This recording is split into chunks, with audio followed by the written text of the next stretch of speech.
Hello, cousins. We're at the Beaver Cemetery, the Mountain View Cemetery in the east part of Beaver. You can see the bee on the mountain up there, and we're under the shadow of, so to speak, Mount Baldy, and we're very close to the headstone of Joseph Riggs Murdock Sr. and his wife Clara Farnsworth. And we're heading down that way. And one of the purposes of our video today is to acquaint you with the cemetery and where your ancestors might be. We have a lot of Murdock ancestors and cousins buried here, but we're only going to focus on the ones that tie into your family. And we're at the back right now of the headstone for Joseph R. and Clara F.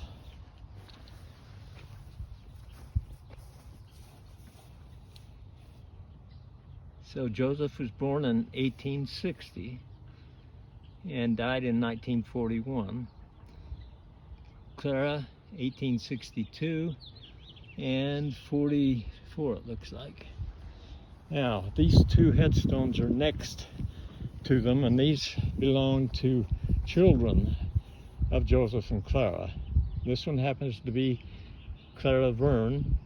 She was a teenager when she died. You can see the dates there. And then this is another daughter, Ada Henrietta, who married a Levi, and she died at age 18, as you can see there. So these are the two children of Joseph and Clara. Now, we've located a poem that you may be aware of, but it's in the front of the Monuments to Courage, which is the history of Beaver County, and it was published in 1948. And so this is just 7 or 8 years after Joseph had died. And this poem is about him, and I'll read it while you maybe can follow along there. His last ride into the path of the sinking sun, o'er the far horizon's rim, he's gone, a smile in his kindly eyes, a song in the heart of him. Gone with the friends of his yesteryears, where the souls of men's ride free, and the stars look down on a boundless range as wide as eternity. Where cattle roamed on the sage's plain, their bones in the moon gleamed white, and the woeful wail of the lone coyote wakens the echoes of night. Gone are the comrades he knew so well, mute are the cowboys' guitars, that strummed as plaintive serenades they sang to the glistening stars. Ah, never his kind shall ride again, or the trails where the wild cayuse aped in the van of the prairie wind, like a streak of lightning loosed. But he'll ride again beyond the skies, his soul unfettered and free, where white stars gleam on an endless trail through the whole of eternity. This is composed by their son, John C., in tribute to Joseph Riggs Sr., cattleman of the Old West. Okay, we're going to take off now and head directly toward Elmira. That would be Joseph's mother, Elmira Lott Murdock, the first wife of John Riggs Murdock. And she's our grandmother as well, of course. We tie in there. And she died at a young age, before most of the rest of the family. And so they had a large lot here, but it started filling up with grandchildren that had died. And this is Elmira's headstone. And Elmira has a special story, and when you learn about her, you learn to love her a great deal. She was the daughter of Cornelius Lott, who was the foreman of Joseph Smith's farm in Nauvoo. And so she was living on that farm with her family as a teenager, and just so happened that John R. Murdock was a young man, and he was hired by Cornelius Lott to work with the cattle on the farm. And so they struck up a romance, but before they could be married, he was sent off with the Mormon battalion, and she came west with the pioneers, and they finally met up in Salt Lake, and were married there as soon as they'd gotten back together. So that's kind of part of the story of Elmira, and surrounded here by a bunch of grandchildren, and they belong to different members of the family. The back two there belong to their daughter, Julia Permelia Farnsworth, who married Philo T. Farnsworth, a relative of the inventor of television, but the son of the Bishop of Beaver, also Philo T. So it's kind of confusing, a lot of Philos. But there's also one of Mary Ellen Wolfenden's grandchildren buried here. And then over here is another grandchild, Lily. It's buried on the plot. And here, I believe this to be Mary Ellen's mother. So the second wife's mother is buried here with Elmira. And it always made us feel kind of bad that Elmira is stuck over here all by herself, and then quite a few of the rest of the family are over there by John R. But anyway, that's the short version of the story of Elmira Lott Murdock, the wife of John Riggs Murdock, and the mother of Joseph Riggs, Murdock Sr. Now we're going to go over to another brother of Joseph Riggs. I said John Riggs, I think Joseph Riggs. His older brother, his name is John Cornelius, or John C. That's another John C., but this is the older one, who's the oldest son of Elmira and John Riggs. And he was a young man helping his father in the ranching business, and he happened to be about 10 years older than Joseph, because Elmira had had a couple of children die, Elmira and John, during the interim, and so the next child is John C., who was not born until 1850. And so this is his headstone. Now, the story we want to tell about John C. involves this young lady, Julia Maria, the daughter of E.N. and Julia Thompson. She was a 20-year-old, and they were engaged to be married. They'd fallen in love, and she took a trip to Salt Lake to visit relatives before they were to be married, and she got sick there and died, and he was heartbroken, and he never married. He was working in McCammon, Idaho in 1894. It was very cold, and he had a bad cold, and he ended up getting pneumonia and dying in Idaho. And they brought him home. And why is he buried right here next to Julia? Well, the story goes that the family petitioned Wilford Woodruff, the president of the church, to approve their marriage after they're both deceased. And that approval was reportedly given, and their temple work was done. And so if you check on Family Search, you'll find that they are man and wife, married, and so kind of a happy ending to a sad story. We're going to move from here over to John Murdock. And this, of course, is John Murdock that started it all for us. No, I said John R. I'm sorry, I keep making that mistake. You said John. Oh, John. Okay, this is John. His headstone originally read like this. Now, the story with John is, you all know his story, but he became feeble just about the time John R. and Elmira were called to Beaver.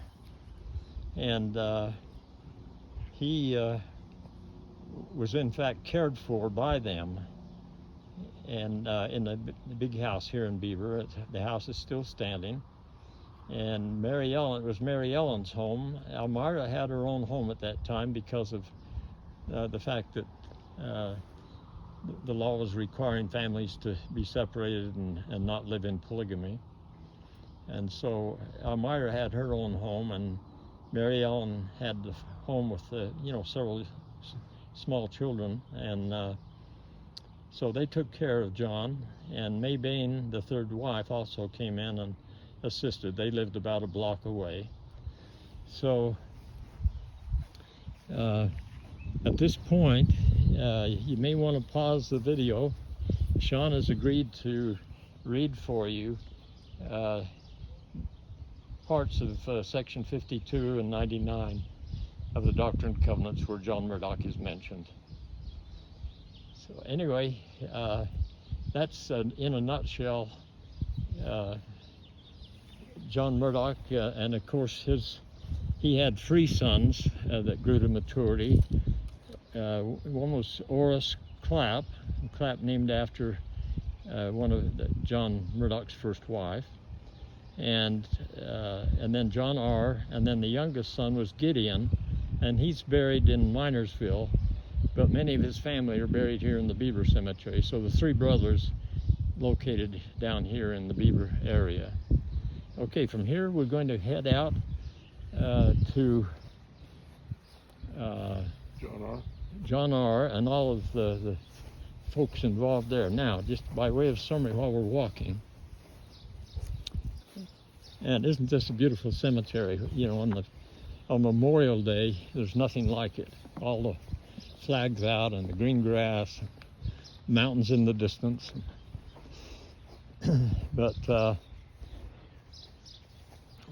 the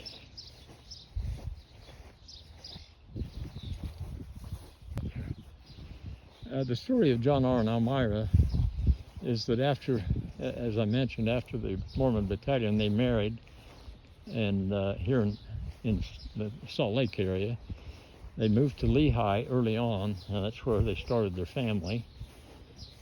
And Joseph Riggs was born in Lehi in 1960. He was 3 or 4 years old when John R. was called down here to be initially the bishop and then the first stake president of the Beaver Stake. The Beaver Stake was the 8th stake created in the church, and he served for 25 years. He served in many other positions. He was on the first convention that drafted the Constitution for the new state of Utah, which was to come finally in 1896. But his pardon? Murdock Academy as well. Yeah, he purchased the property that made it possible for the church to start the Murdock Academy, and so it used to be an M on the mountain and not a B, and that existed till the 1920s when the church shut down the academy and started the regular high school here.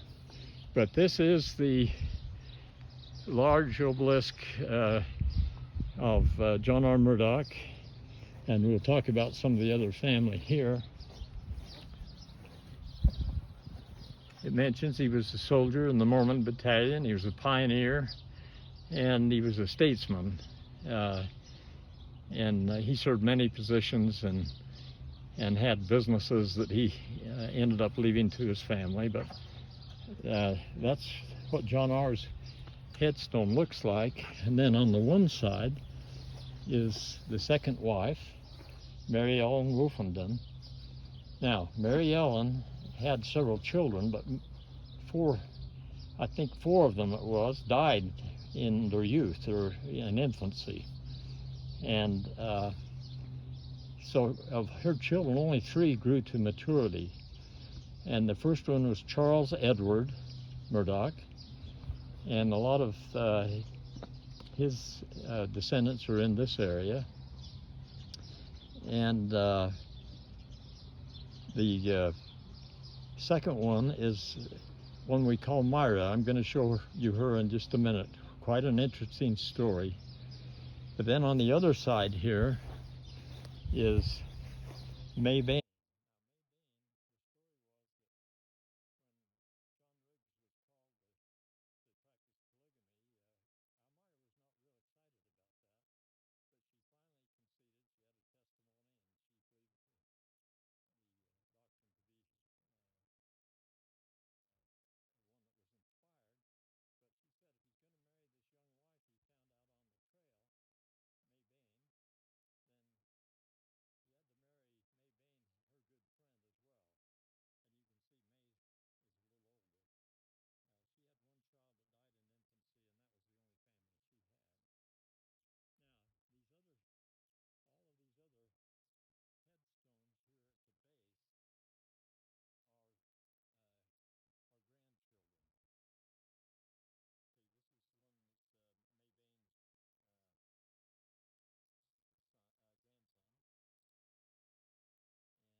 And now we're going to walk over and meet Elmira. Now, again, the family of Joseph Riggs Murdock Sr.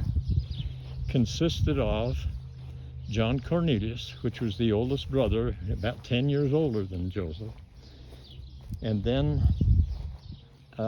Permelia, who married Philo Farnsworth, was a sister, and she's buried up in the Salt Lake Cemetery, I believe. They lived there for many years.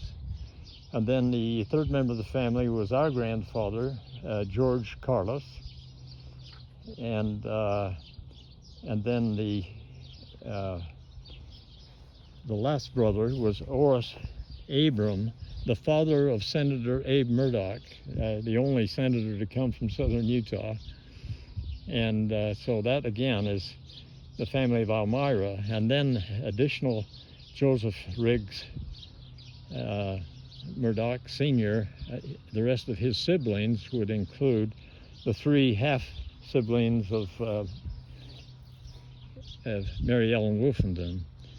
And so that again would be Charles Edward, Elmira, and then little Johnny, we called him, and I knew him well. He lived well into the 60s or 70s, and his grave is here as well. So we're going to take just a quick look at some of these, but we're going to start with Elmira, and we'll tell you the story of Elmira.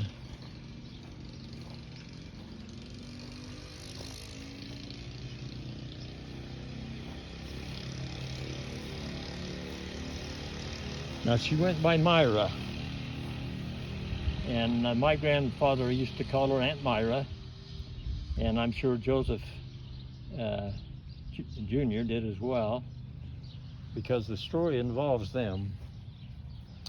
Myra fell in love with a DeWolf from Milford, and let's see, is this 78? Yeah, this would be her husband, William H. DeWolf, and she fell in love with him, and she left the church and became a Catholic. And she kind of justified that on the basis that her Aunt Julia, the twin that lived with Joseph and Emma, ultimately became a Catholic as well. And so she was kind of cared for and looked after by Joseph Riggs Jr., who is, of course, the son of Joseph Riggs Sr., and my grandfather, George C. Murdock Jr. And this story is told that in 1954, Myra, as she was called, passed away. And they arranged for a Catholic service in Milford. And at that time, Joseph Riggs Jr. had a business in Milford, and he and his family lived there. And so he knew the minister, and it looked like there was going to be an issue because these two brothers were going to have an LDS service in this cemetery.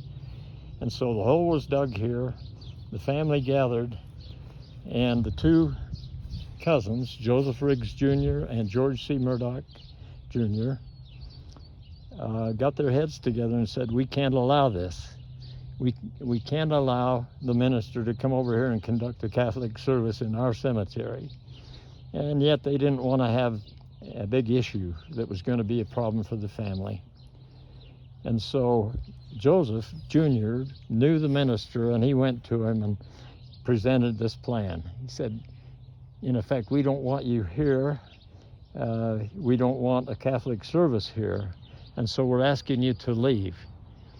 And, you know, the minister had let it be known he's not going to leave until he's at least sprinkled the holy water in the grave. And so they said, okay, on your way out of the cemetery, you can sprinkle the holy water, and then you leave. And that happened, and the family went ahead and conducted a regular Latter-day Saint service at this spot in 1954. So anyway, that's the story of Myra. This headstone over here, this is another one of the Joseph's siblings, a half-sibling. This is the one we call Little Johnny. He's the youngest one of the family. He lived till 1965. And so he's a half-brother to Joseph Sr. And then we could go on. There are a lot of different relatives, but this is one. Oris Abram was the son of Oris Abram, who was the fourth brother of Joseph Riggs Sr. Again, I hope not confusing, but he served in the U.S. Senate and then later in the National Labor Relations Board. He went by Abe. We remember him well. So anyway, that pretty well concludes the review of the family that involves Joseph Riggs Sr. I hope that's not been totally confusing. We wish you well with your meeting. Sorry that we've had these technical glitches. So you can say farewell to Mount Baldy and all your relatives here. Thank you.